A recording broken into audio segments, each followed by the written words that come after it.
Welcome to பஞ்சு சமையல். வாங்க இப்போ கந்தரப்பை எப்படி செய்யறதுன்னு பார்க்கலாம்.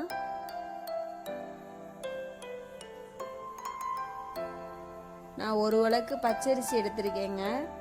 இந்த உலக்குனால அதை ஒரு உலக்கு அரிசி எடுத்து அப்படியே தலை தட்டி விடுங்க.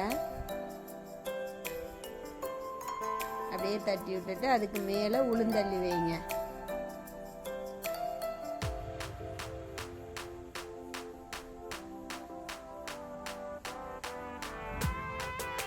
அதுக்கு மேலே உளுந்தள்ளி வச்சுருங்க.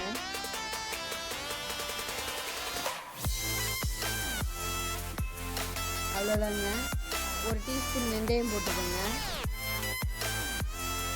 தண்ணி ஊற்றி நல்லா கிளஞ்சிருங்க. அரிசி 2 டைம் நல்லா 2 டைம் 3 டைம் கிளஞ்சிருங்க. கிளஞ்சிட்டு தண்ணி ஊற்றி மூடி வச்சுருங்க. ஒரு 2 மணி நேரம் ஊறட்டுங்க அரிசி.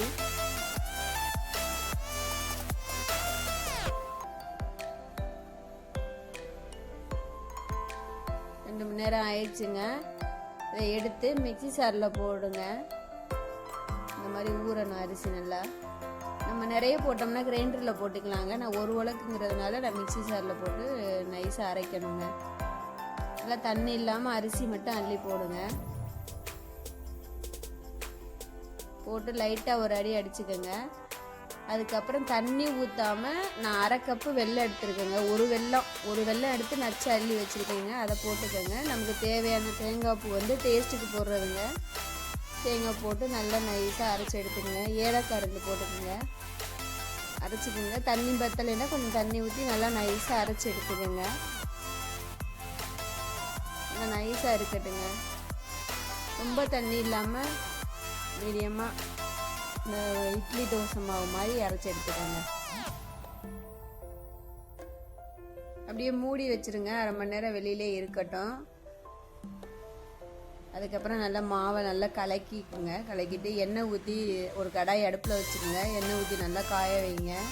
காய விட்டு சிம்மில் வச்சுக்கோங்க அடுப்பை. ஒரு கரண்டியாக ஊற்றி எடுங்க. அதுவே நல்லா மேலே கிளம்பி வந்துடுங்க. கந்தரப்பை நல்லா புதுசு நல்லா சாஃப்டாக இருக்குங்க. சூப்பராக இருக்கும். செஞ்சு பாருங்கள். நான் ஒரு உலக்கு அரிசி போட்டிருக்கேன். 15 கந்தரப்பை வருங்க. அவ்வளோதாங்க, செஞ்சாச்சுங்க. செஞ்சு பாருங்கள். நாளைக்கு கார்த்திகை தீபத்துக்கு செஞ்சு பாருங்கள். அவ்வளோ ஓகே. பாய்ங்க.